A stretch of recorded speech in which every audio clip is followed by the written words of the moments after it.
Most families never talk about money until it's too late. But here's the hard truth. 60% of wealth transfer problems happen not because of bad investments or poor tax planning. It's because of a breakdown in communication. So what do high net worth families do to avoid this mistake? They start with very intentional meetings, sometimes slightly awkward, but always game-changing conversations.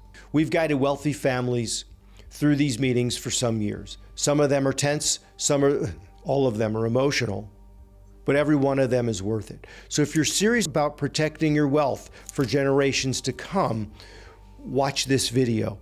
Think about your relationships and what high net worth families do to avoid this mistake so you can plan for it now before it's too late. Many families assume that having their estate planning documents in order is all that they need to do, but that's rarely enough. The most sophisticated plan can unravel without clear communication, and that's where we find the breakdown. Nobody knows what to do or where to go. And the more kids you have, the more likely there is to be breakdowns in communication and bad outcomes. So as we talk about the hard stuff in wealth transfer isn't financial, it's relational. This video is for educational purposes only. Always consult qualified professionals before making any legal, tax, or investment decisions. According to Williams Group research, 60% of the breakdowns are due to a breakdown in trust and communication. That's twice as impactful as poor planning and investment mistakes. Which is counterintuitive. You would think that the investment mistakes would trump the other things, but that's not the case. So for high net worth families, missing this conversation, could mean betting on a legacy that doesn't exist or based on silence. And when is silence good?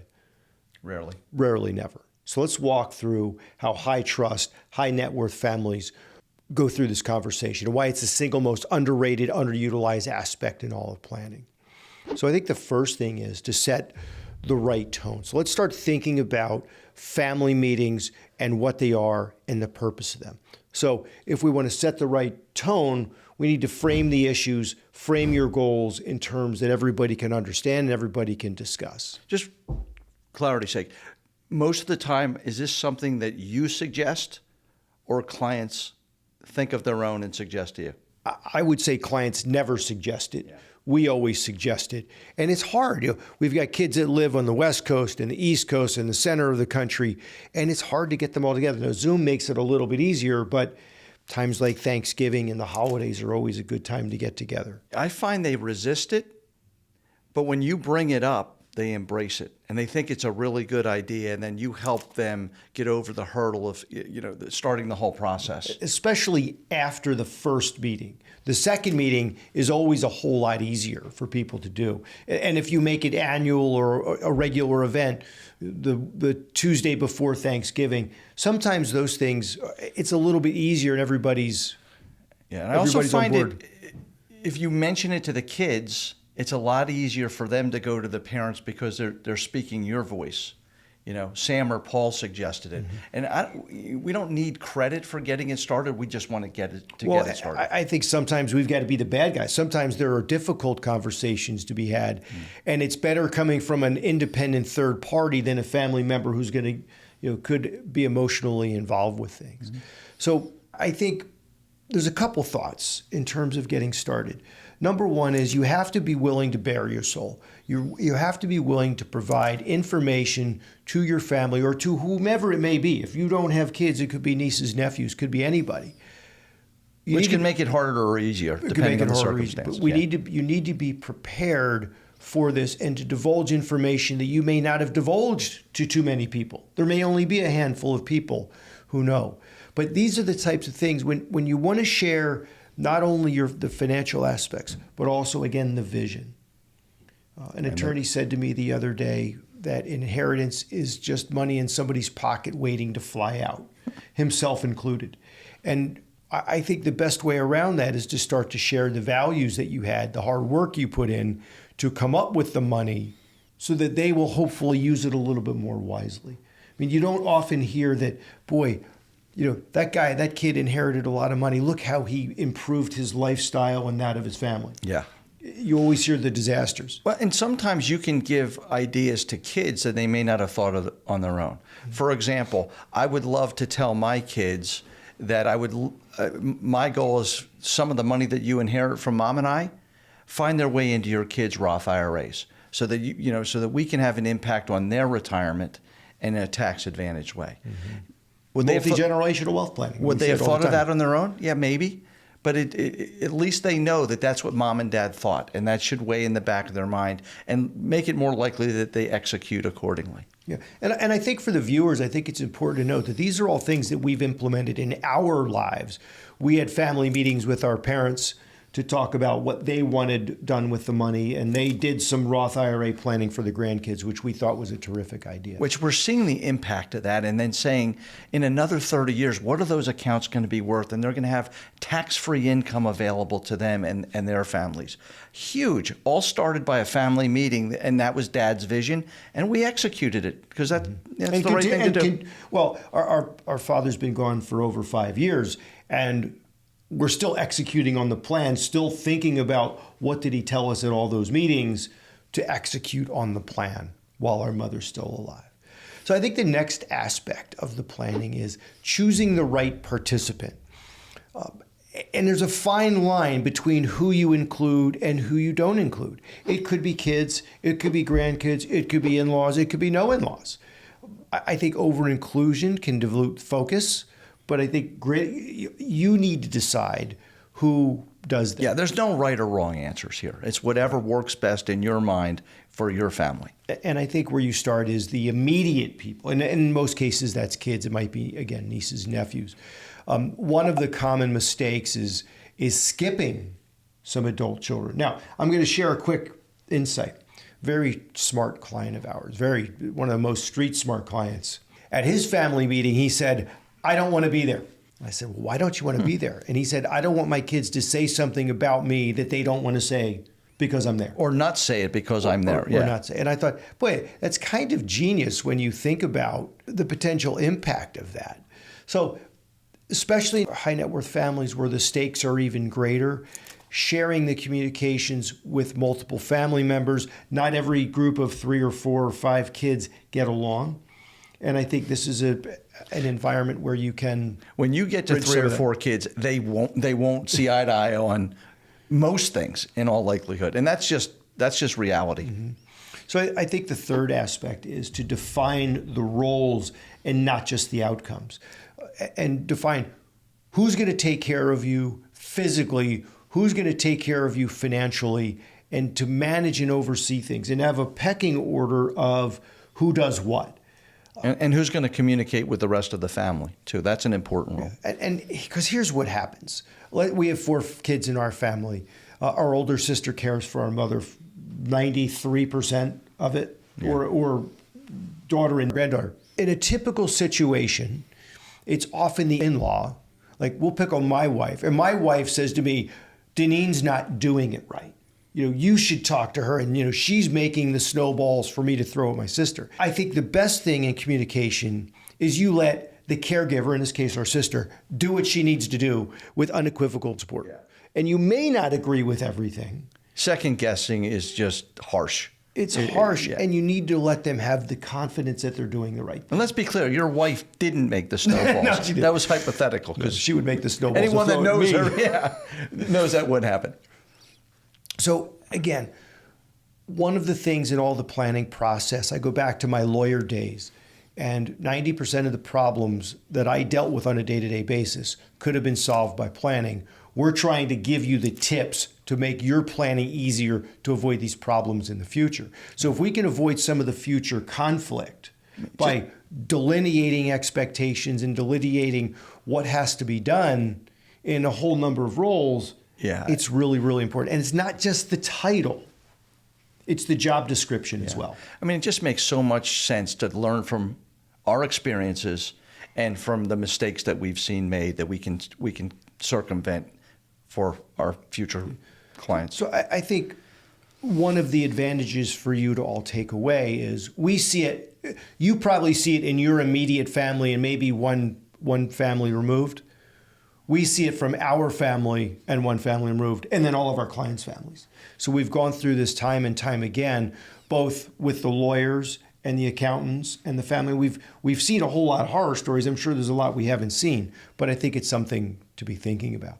So in terms of practices, there's some roles that you have to fill. Caretaker, who's going to take care of them? Who's going to say, mom needs to go to an assisted living facility? You need an executor. The executor is, I call it the president of the estate. They're the person that handles the estate, marshals the assets, transfers them on to the next generation.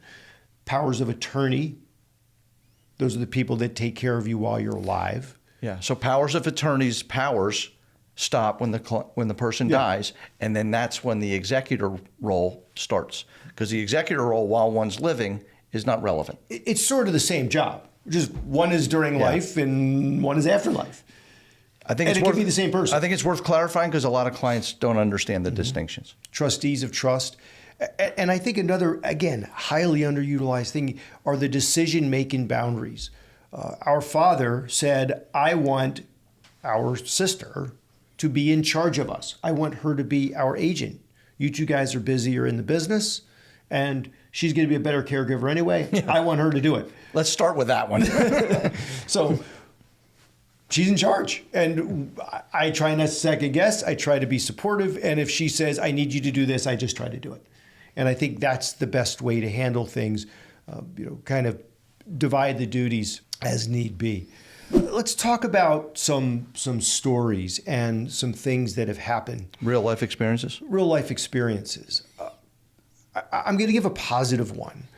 There's a client of ours, is actually a second generation client. His mother was one of our father's first clients. She lived into her 90s. Wonderful lady, very smart lady. She had 3 boys. We've taken care of all the boys. But the one son in particular he's 80 plus years old right now. Yeah. He has 3 sons. And as he's aged, he said, Paul, would you mind if I get my sons involved? And now I meet with the 1, 2, or 3 of the sons and the father. The mother has never been terribly involved.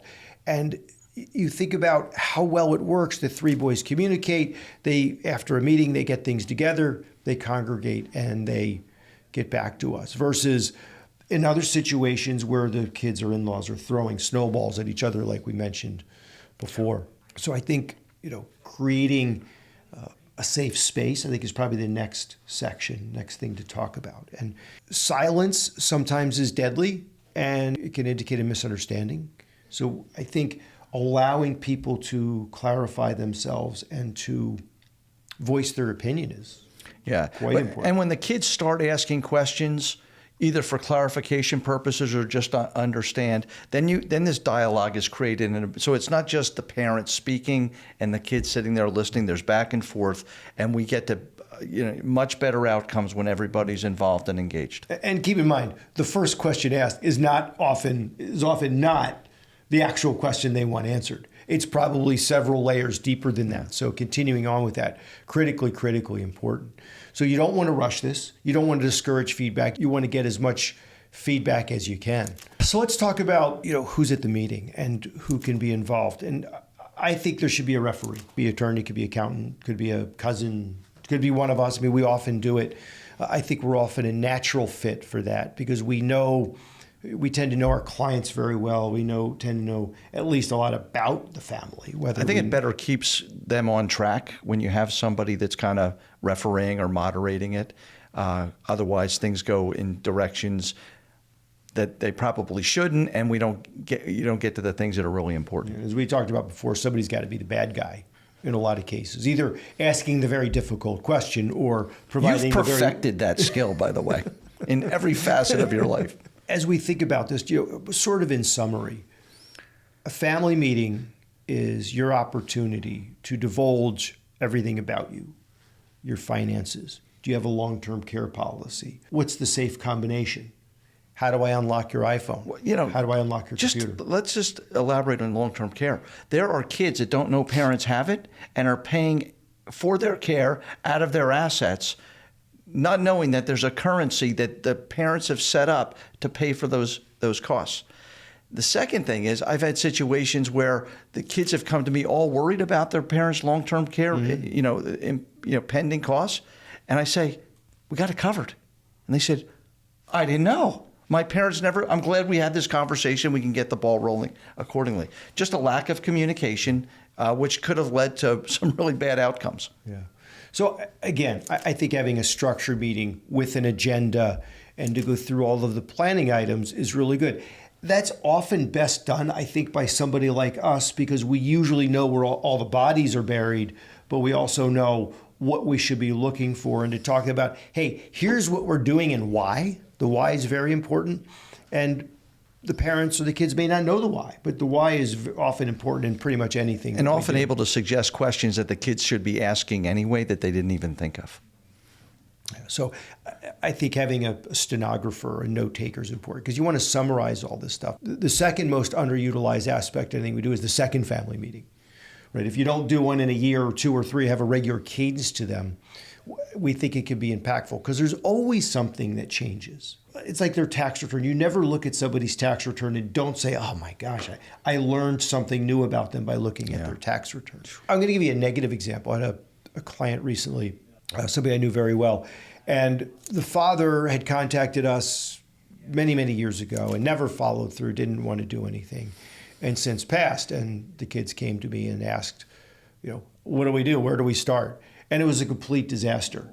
I think somebody, whether it's a bank teller or somebody probably told him, neighbor, how do I avoid probate? And he had his accounts registered in such a fashion that it was far more difficult than had it just been everything in his own name. He actually, his kids who had to take time off of work, maybe they didn't pay attorneys, but they paid in other ways. Yeah. And I think having the conversation with a professional to structure things with an attorney, with the accountants, to make sure that everything flows properly is, I think, really, really important. So there's a lot of different things that can go on, but planning, as we say constantly, 90% of the problems could be solved with planning. Let's think about what you do next.